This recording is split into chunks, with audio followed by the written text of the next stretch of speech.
दोस्तों आज की इस वीडियो में मैं आपको बताने जा रहा हूँ लो ब्लड प्रेशर के बारे में। जैसे लो बीपी हो गया या बीपी कम हो गया, जिसको हम मेडिकल में हाइपोटेंशन बोलते हैं। तो ये क्या होता है, यानी लो ब्लड प्रेशर कैसे होता है, क्या कारण होते हैं, इसका क्या जो है लक्षण होते हैं, है ना। इसका साथ ही आज आपको बताने वाला हूँ बहुत ही इफेक्टिव इलाज जो आप अपने घर पर रह के कर सकते हो। तो वीडियो बहुत इंटरेस्टिंग होने वाली है, पूरा डिटेल में समझाने वाला हूँ कि भाई ये जैसे आपको मेरे हाथ में एक हार्ट का हृदय का मॉडल दिखेगा, हृदय या दिल बोलते हैं, इसमें आप देख पा रहे होंगे ऐसे ही इंसान के अंदर होता है।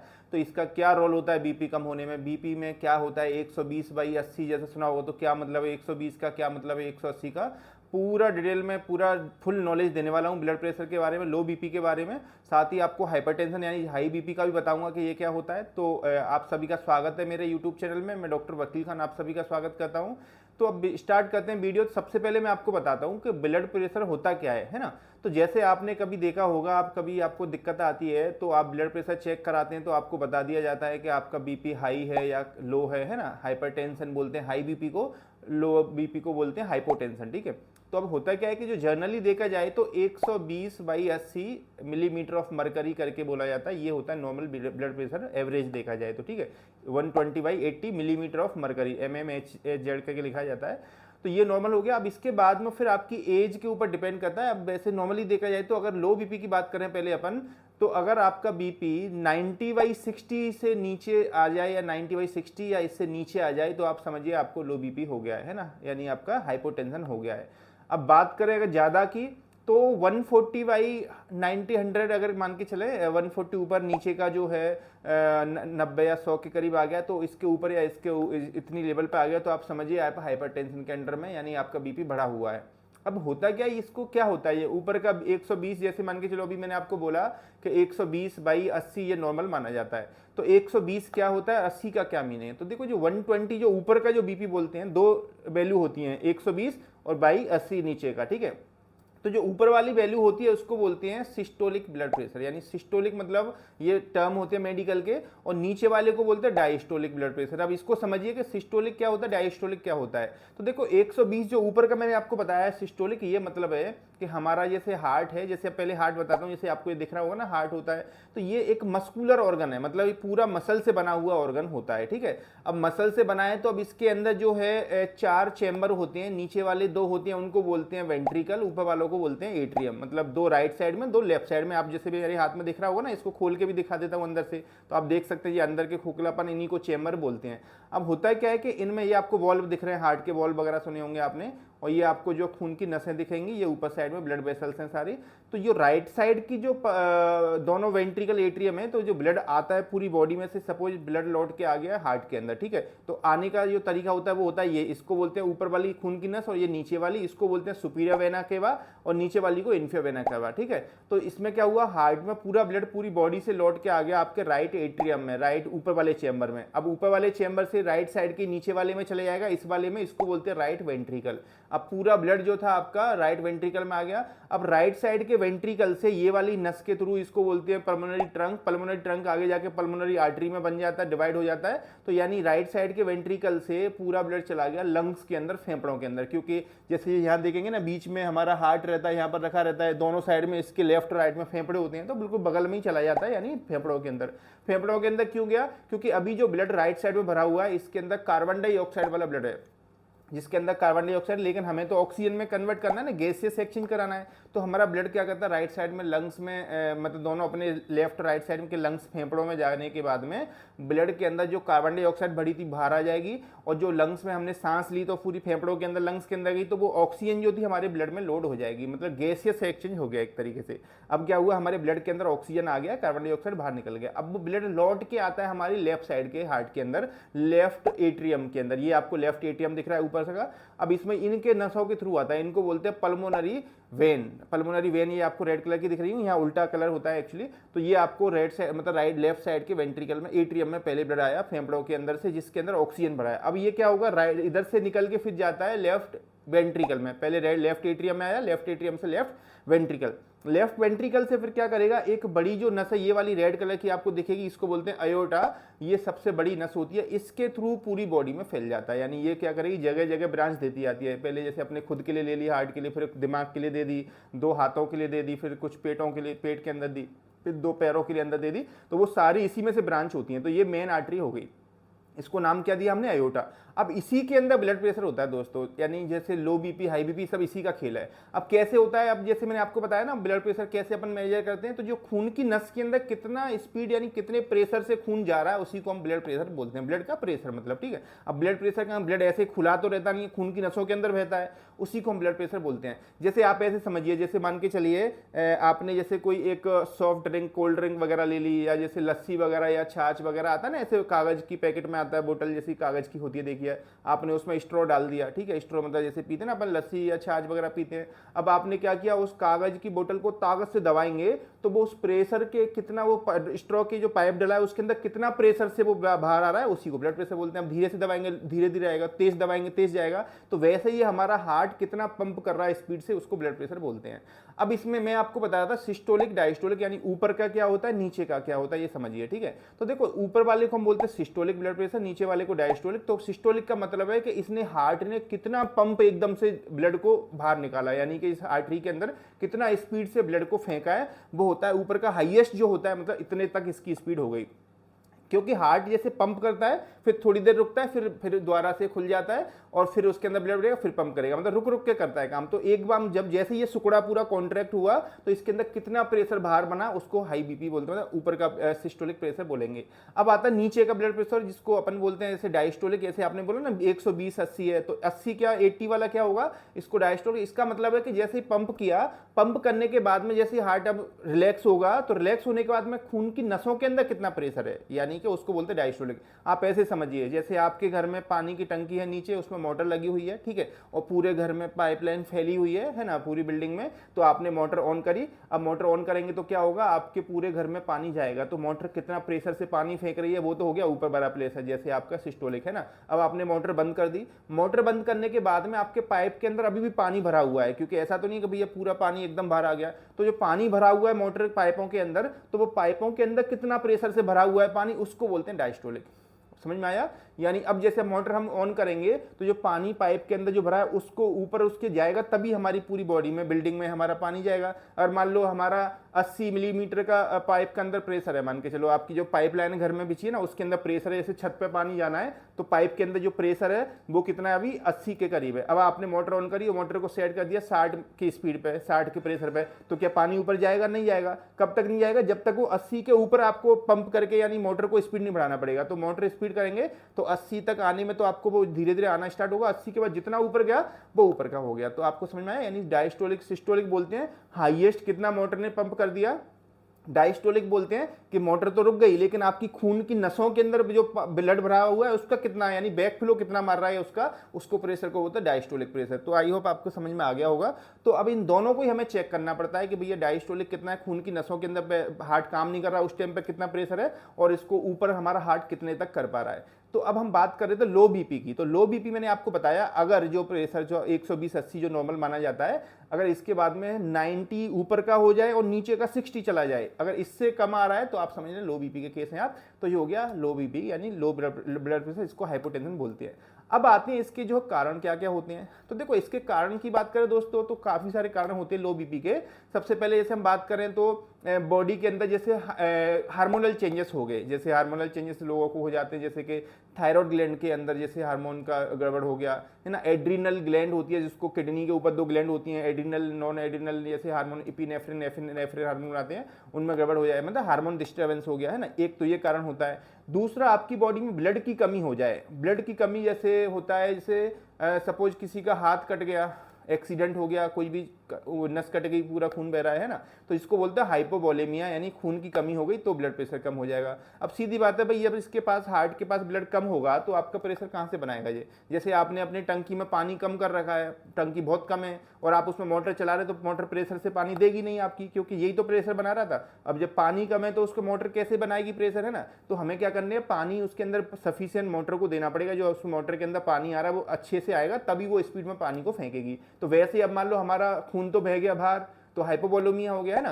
हाइपोवोलेमिया के बाद में इसके ऊपर है ही नहीं, इसके पास ब्लड कम है, तो ये क्या करेगा, हाइपोटेंशन हो जाएगा। एक ये कारण होता है। दूसरा होता है हमारी बॉडी के अंदर आयरन की डेफिशिएंसी हो जाए, जिसको ब्लड की कमी होना जैसे बोलते हैं, या एनीमिया, आपने सुना होगा एनीमिया, खून की कमी जैसे होती है, हीमोग्लोबिन या आयरन की डेफिशिएंसी हो जाती है, उस केस में भी लोगों को जो है लो बीपी का प्रॉब्लम देखने को मिलता है। इसके अलावा जैसे आप देखें हार्ट प्रॉब्लम्स के अंदर भी कई लोगों को होता है। हार्ट प्रॉब्लम जैसे दिल की बीमारी होने लगी, जैसे कि कार्डियक फेलियर हो रहा है, धीरे धीरे हार्ट हमारा फेल हो रहा है, ठीक है, या एरिथमिया हो रहा है, हार्ट इरेगुलर हो रहा है, तो इसकी कमी हार्ट की बीमारियों में मतलब लो बीपी भी हो जाता है कई लोगों को। इसके अलावा जैसे आप अगर कोई लो बीपी की हाई बीपी की टेबलेट ले रहे हैं, जैसे आप दवाइयां खा रहे हैं, जैसे आपको ज़्यादा बीपी है और आपने ज़्यादा दवाई का डोज ले लिया या ज़्यादा दवाई का डोज हो रहा है, तो आपका बीपी कम हो सकता है, ठीक है। या आपको स्ट्रेस की बीमारी यानी स्ट्रेस जैसे कम करने की या एंजाइटी कम करने की दवाइयां ले रहे हैं, तब भी आपको हो सकता है बीपी कम हो जाए। तो ये इसके कारण होते हैं जनरली, ठीक है। अब उसके बाद हम बात करते हैं कि इसके लक्षण क्या होते हैं लो बीपी के, ये जरूरी है आपको जानना। तो देखो लक्षण में जिनको सिम्टम साइन एंड सिम्टम बोलते हैं अपन, तो लक्षण में आप देखेंगे सबसे पहला लक्षण होता है वो होता है चक्कर आना। आपको चक्कर आ सकते हैं, जैसे चक्कर मतलब डिजीनेस बोलते हैं, एकदम से ऐसा लग रहा है पूरा चक्कर आ गया, घूम गया पूरा, तो ये एक लक्षण हो सकता है। दूसरा इसका चक्कर लक्षण होता है कि आपको जो है बेहोशी भी हो सकती है कभी कभी, यानी कि फेंटिंग जिसको बोलते हैं, बेहोश हो जाता है आदमी, और ये भी एक लक्षण हो सकता है। देखा कभी कभी बीपी कम हो गया, बेहोश होकर गिर गया वो बंदा, है ना, तो हम बोलते हैं बीपी कम की वजह से गिर गया है, तो ये एक लक्षण हो सकता है, ठीक है, बीपी की वजह से भी बंदा बेहोश हो जाता है। इसके अलावा फिर जैसे हमारी आंखों के सामने एकदम से अंधेरा आ गया, हम जैसे खड़े हुए और एकदम से पूरा ब्लैक आउट हो गया, पूरा ब्लड विजन हो गया, धुंधला धुंधला दिखने लगा या कुछ भी नहीं दिखता है कभी कभी, तो ये भी एक लक्षण हो सकता है। एकदम ये होता है, फिर थोड़ी देर बाद अगर बीपी सही हो जाता है तो फिर नॉर्मल हो जाता है बंदा, तो ये भी एक लक्षण हो सकता है, ठीक है। इसके अलावा पूरी बॉडी में थकान जैसी रहती है हमारे लो बीपी की वजह से, थकान मतलब फटीग बोलते हैं, फटीग हो गया, तो ये भी एक लक्षण हो सकता है कि आपका लो बीपी हो सकता है, ठीक है।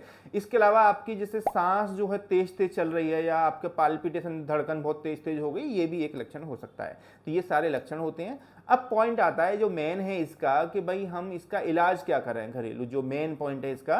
तो देखो इसके लिए मैं आपको कई सारे घरेलू उपचार टाइप से बताऊंगा, क्योंकि मेडिसिन तो आप जो है अपने पास के डॉक्टर से ला सकते हैं अगर आपको कोई ज़्यादा प्रॉब्लम आ रही है, लेकिन मैनेज करने के लिए इसको आप अपने घर पे इलाज करना चाहते हैं तो आप ये आजमा के देखें, इनसे आपको अच्छा फायदा मिलेगा, है ना। और अगर आप अपनी लाइफ स्टाइल सुधारते हैं, सारी चीज़ें ठीक हो जाती है, तो आपका बीपी ठीक भी हो सकता है, ठीक है।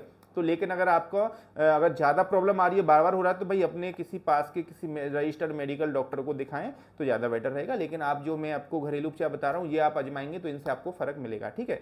तो सबसे पहले जैसे आपको बता दूंगा लो बीपी होता है तो हम क्या कर सकते हैं कि इसके लिए जैसे आपको 1 गिलास पानी में आधा चम्मच नमक और 1 या 2 चम्मच चीनी या शक्कर जो बोलते हैं शुगर, जो मिला के उसको मिक्स करके आप पी सकते हैं, तो ये बीपी में ठीक करता है। क्योंकि जो हमने नमक मिलाया, नमक का मैं आपको समझाता हूँ कैसे काम करता है कि जो नमक होता है वो सोडियम क्लोराइड होता है, मतलब सोडियम होता है इसके अंदर, आपने सुना होगा NaCl करके फॉर्मूला होता है। सोडियम एक मतलब हमारे जो आपने सुना सोडियम क्लोराइड, तो सोडियम क्या करता है कि वाटर जो पानी है उसको रिटेन करता है अपने पास, रिटेन मतलब अपने पास रखता है। अगर आपके शरीर में ज़्यादा सोडियम है तो आपके शरीर के अंदर पानी भी ज़्यादा रहेगा, ठीक है। तो अब ये कैसे काम करेगा, तो अब जैसे मान के चलिए, मान लीजिए आपका ब्लड लॉस हो गया। अच्छा, आपको मालूम है ब्लड का भी वॉल्यूम कम ज़्यादा करता है हमारा किडनी, जो किडनी हमारे गुर्दे होते हैं वो उसी ब्लड में से पानी को यूरिन बना के निकालते रहते हैं।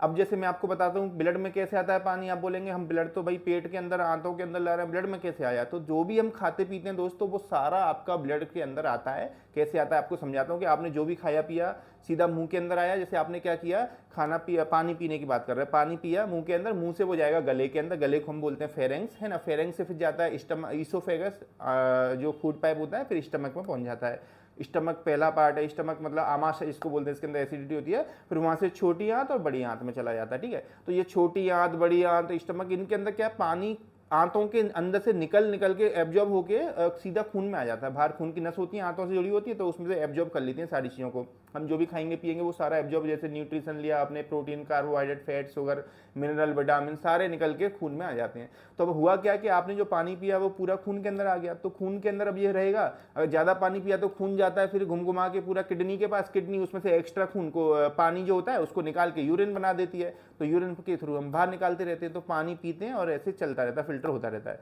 अब मान लो कभी किसी के शरीर में ज़्यादा कमी हो गई पानी की, अब पानी ज़्यादा निकाल दिया किडनी ने, ठीक है, तो अब क्या होगा कि आपका जो शरीर के अंदर पानी कम है ब्लड के अंदर, तो ब्लड तो आपका कम हो गया है ना, पानी कम है उसके अंदर, तो हाइपोवोलेमिया हो गया। तो इस केस में आपने क्या किया, अगर सोडियम ले लेते हैं आप, और जब ब्लड कम होगा तो मैंने अभी बताया ना प्रेशर कम हो जाएगा हार्ट का, है ना, तो लो बीपी हो जाएगा। तो आप उसमें पानी पी रहे हैं साथ में और नमक डाल दिया, तो नमक क्या करेगा, पानी को बाहर नहीं जाने देता, अपने ब्लड के अंदर ही बना के रखता है। मतलब एक तरह से सोडियम जो है पानी को रिटेन करता है, अपने पास रखता है। तो जब पास रखेगा तो भैया सीधी बात है कि आपका ब्लड का वॉल्यूम बढ़ेगा तो आपका बीपी बढ़ेगा।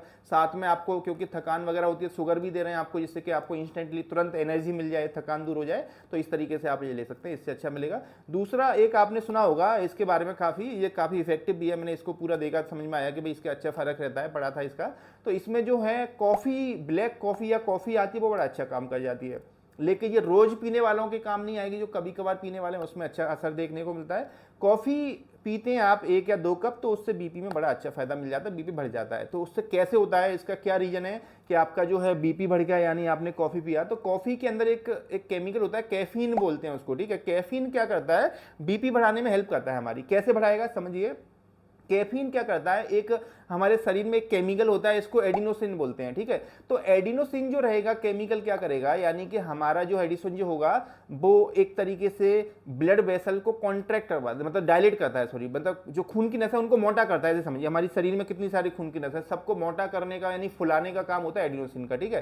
तो ये क्या करता है, कैफीन उन एडिनोसिन को ब्लॉक कर देता है, अपना काम नहीं करने देता, एडिनोसिन के जो रिसेप्टर है उनको ब्लॉक कर देगा। एडिनोसिन हमारी बॉडी में बनता है, सेल बनाते हैं हमारे खुद के। तो अब जैसे खून की, जैसा ये कैसे काम करते हैं उसको समझाता हूँ। जैसे मान के चलिए हमारा हार्ट ने ब्लड पंप किया, पूरी खून की नसों में बह गया। अब खून की नस अगर मोटी मोटी है तो खून पूरा वहीं की रुक जाएगा ना। एक तो हमारे पास पहले से ही ब्लड कम था, यानी हाइपोवोलेमिया था, खून और रुक गया, हार्ट के पास और कम ब्लड हो गया, तो आपका ब्लड प्रेशर कम हो जाएगा। तो ये कैफीन क्या करता है, जो एडिनोसिन जो खून की नसों को मोटा करवा रहा था ना, डायलेट करवा रहा था, उसको नहीं होने देता है। तो खून की नस जब मोटी नहीं होंगी तो क्या होगा, ब्लड जो है ज्यादा ब्लड वेसल के अंदर नहीं जाएगा, खून की नसों के अंदर नहीं जाएगा, तो कहां पर आएगा ब्लड, सीधा हार्ट के पास, तो आपका मतलब ब्लड वॉल्यूम बढ़ेगा, ठीक है। अच्छा, दूसरा जो कॉफी का इफेक्ट होता है, कॉफी जो पीते हैं जिसमें कैफीन होता है, वो क्या करता है, आपका एक हार्मोन बढ़वा देता है, जिसको बोलते हैं एड्रीनलिन, जिसको एपिनेफ्रिन करके बोलते हैं। ये हार्मोन हमारी बॉडी में होता है, आपने सुना होगा। जैसे हमारे अंदर 2 ग्लैंड होती हैं, सुप्रारीनल ग्लैंड बोलते हैं, एड्रीनल ग्लैंड बोलते हैं। हमारी किडनी के ऊपर, दोनों गुर्दों के ऊपर 2 ग्लैंड होती हैं जो हार्मोन बनाती हैं, एड्रीनलिन और एपिनेफ्रिन, या नॉन एपिनेफ्रिन बोलते हैं। तो ये क्या करता है, एपिनेफ्रिन को बढ़ा देता है, कैफीन जो होता है। तो एपिनेफ्रिन क्या करता है कि वैसो कंस्ट्रिक्शन करवा देता है, मतलब जो हमारी खून की नस है उनको सिकोड़ देता है। एक ने क्या किया, पहले वाले एडिनोसिन ने क्या हुआ, मोटा नहीं होने दे रहा है। दूसरे ने क्या किया, आके हार्मोन ने उसको सिकोड़ दिया, मतलब खून सिकोड़न, मतलब सिकोड़ दिया, मतलब उसको पूरा ब्लड वेसल को कंस्ट्रिक्ट करवा देता है। तो जो पेरीफेरल वैसो कंस्ट्रिक्शन हो जाएगा, मतलब आपकी जो पूरे शरीर की बाहर की जो खून की नसें, इतनी सारी नसें हैं जिनमें ब्लड भरा हुआ है, सारी की सारी सिकुड़ जाएंगी। सिकुड़ेंगी तो क्या हो, सिकुड़न होगी तो पूरा खून जो बाहर से अंदर आ जाएगा हार्ट के ऊपर, जब हार्ट के ऊपर आएगा तो उसका वॉल्यूम बढ़ जाएगा, तो आपका बीपी बढ़ जाएगा। तो इस तरीके से ये कैफीन जो है, कॉफी हमारा काम कर जाता है। लेकिन ये देखने को मिलता है जो लोग रेगुलर कॉफी पीते रहते हैं ना, उनमें ये कम देखने को मिलता है, क्योंकि वो आदी हो चुके होते हैं, उनका जो है बॉडी कम रिएक्ट करता है कॉफी के लिए, ठीक है। लेकिन जो कभी कभार पीने वाले हैं उनको अच्छा काम कर जाता है, तो कॉफी काम कर सकती है ना। इसके अलावा फिर तीसरा मैं इलाज बताता हूँ। मैंने आपको बताया पहला वो आपको नमक और शुगर का, शक्कर वाला पानी। दूसरा मैंने आपको कॉफ़ी बताया, 2 कप पी सकते हैं आप कॉफ़ी दिन में। इसके अलावा तीसरा आपको जैसे मैं बताना चाहूँगा कि नारियल पानी का बड़ा अच्छा फायदा मिल जाता है। नारियल पानी क्या करता है, इसके अंदर इलेक्ट्रोलाइट्स होते हैं, तो वो इलेक्ट्रोलाइट्स जो है आपके बैलेंस बना के बॉडी के अंदर रखते हैं, यानी इलेक्ट्रोलाइट डिसबैलेंस होता है तभी हमारा बीपी कम हो रहा है, तो वो उसमें इलेक्ट्रोलाइट बैलेंस बनाएगा, यानी सारे इलेक्ट्रोलाइट्स को पूर्ति करेगा, जिससे आपका ब्लड शुगर लेवल बीपी बढ़ेगा, यानी नॉर्मल रहेगा, ठीक है। तो नारियल पानी आप पी सकते हैं।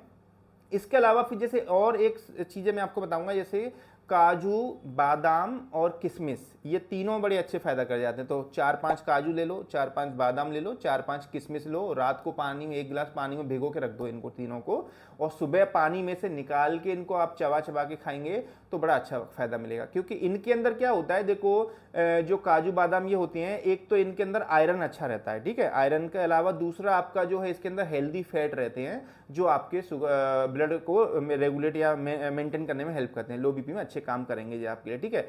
इसके अलावा फिर जैसे आप और लेना चाहें, जूस की बात करूं मैं, तो बीट रूट जूस, यानी बीट रूट बोलते हैं चुकंदर को, चुकंदर आप जानते होंगे, उसका 250 ग्राम जूस अगर आप रेगुलर ले लेते हैं सुबह खाली पेट, तो बड़ा अच्छा फायदा कर जाएगा आपके लिए, है ना। इसके अलावा जैसे और बात करें हम, तो क्या करना है, तुलसी के पत्ते का बड़ा अच्छा फायदा रहता है इसमें, क्योंकि इसमें अंदर सोडियम पोटेशियम जैसे रहता है, इसमें जो बैलेंस बना के रखता है तुलसी के पत्ते। तो 5-6 पत्ते रेगुलर सुबह खाली पेट चबा के खाएं, ऊपर से पानी पी लें, तो अच्छा काम कर जाएगा, ठीक है। क्योंकि इसमें पोटेशियम है और ये सारे मतलब इलेक्ट्रोलाइट बैलेंस करके रखने में हेल्प करता है हमारा, ठीक है। इसके अलावा और क्या ले सकते हैं, तो आप जो है एक और आप एक ड्रिंक बना सकते हैं अच्छी सी, वो भी आपके लिए अच्छे काम करेगा।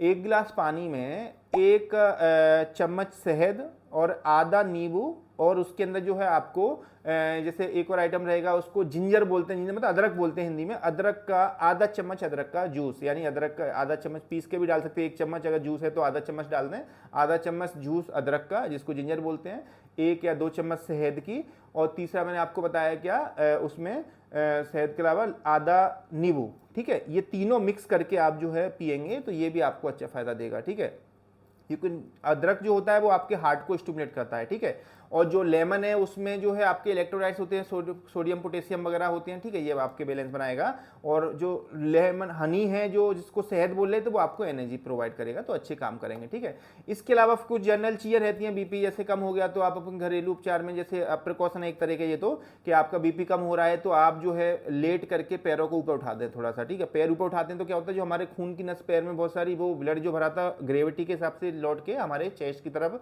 हार्ट की तरफ आएगा, तो आपका बीपी बढ़ेगा। इस तरीके से ये काम करेगा। दूसरा, जैसे अगर आपको कभी कभी एकदम से खड़े होते हैं तो आपको बीपी कम हो सकता है, पोस्चरल हाइपोटेंशन बोलते हैं, तो ये ना करें आप। जिन लोगों को ये दिक्कत है भाई एकदम से खड़े होने पे बीपी कम हो जाता है, तो आप सो के उठते हैं तो एकदम पहले सो के उठ रहे हैं तो आप बैठें थोड़ी देर, बैठने के बाद फिर थोड़ी देर बैठने का फिर खड़े हों, एकदम से खड़े ना हो जाएं। ठीक है, ये आपको ध्यान देना है, एकदम से बैठ के खड़े ना होना है, धीरे से आपको खड़े होना है, मतलब ये ध्यान देना है। तो आपको जो है ये चीज़ें करेंगे तो मे बी आपको बहुत अच्छा फायदा मिलेगा। तो आई होप आपको पूरा समझ में आ गया होगा। इसी तरीके से मैंने एक वीडियो हाइपरटेंशन वालों के लिए भी बनाई है, हाई बीपी के ऊपर भी बनाई है, उसका क्या इलाज होता है, क्या लक्षण होते हैं, वो भी आप मेरे चैनल पर जाकर देख सकते हैं। साथ ही मैंने पूरे डाइजेस्टिव सिस्टम के ऊपर, भाई खाना कहने कैसे पचता है या कब्ज में क्या करें, ऐसे बहुत हेल्थ रिलेटेड मैं वीडियो बनाता रहता हूं, तो आप चैनल पर जाके देख सकते हैं। और ऐसी वीडियो देखने के लिए चैनल को सब्सक्राइब जरूर करें। भाई वही रिक्वेस्ट करूंगा कि आप जो है वीडियो देखते हैं, चैनल सब्सक्राइब नहीं करते हैं तो भाई सब्सक्राइब कर लिया करें, आपके पैसे नहीं लगने हैं, फ्री में ही करना है, तो इससे मुझे थोड़ा मोटिवेशन मिलेगा। मैं अपने बिजी शेड्यूल में से टाइम निकाल के आपके लिए ऐसी वीडियो बनाते रहूँगा। तो आई होप आपको समझ में आया। अगर आपको कुछ पूछना है तो मुझे कमेंट कर सकते हैं, है ना। और वीडियो अच्छी लगी तो लाइक करें, और किसी को प्रॉब्लम है बीपी लो बीपी वगैरह है तो आप उसको शेयर भी कर सकते हैं, अपने फैमिली मेम्बर, रिश्तेदार जो भी हैं आपके रिलेटिव फ्रेंड्स वगैरह सबको शेयर करें। तो ऐसी किसी नेक्स्ट वीडियो में मिलूंगा मैं, डॉक्टर वकील खान। Thank you.